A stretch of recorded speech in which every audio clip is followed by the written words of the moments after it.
Hey YouTube, and welcome back to Strange and Trippy. And guys, on this one, we are enjoying the Chicken Big Mac from McDonald's.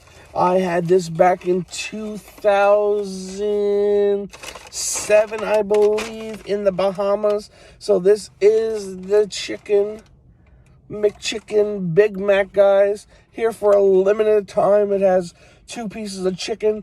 It has all your sauce, lettuce, and let's get right into it and see what this one's all about. It's a little messy.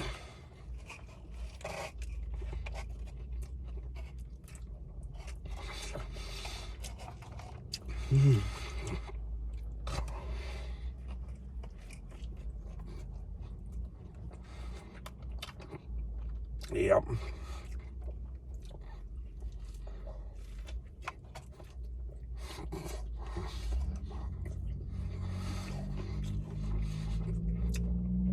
The pickles and the chicken go great together.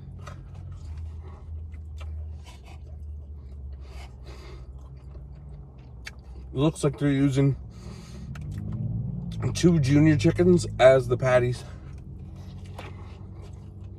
Well, guys, hopefully you guys will get a chance to try out the Chicken Big Mac. Like I said, guys, it's here for a limited time. Check it out while you can. Let me know in the comments. Let me know what you guys think. And I'll catch you on the next one.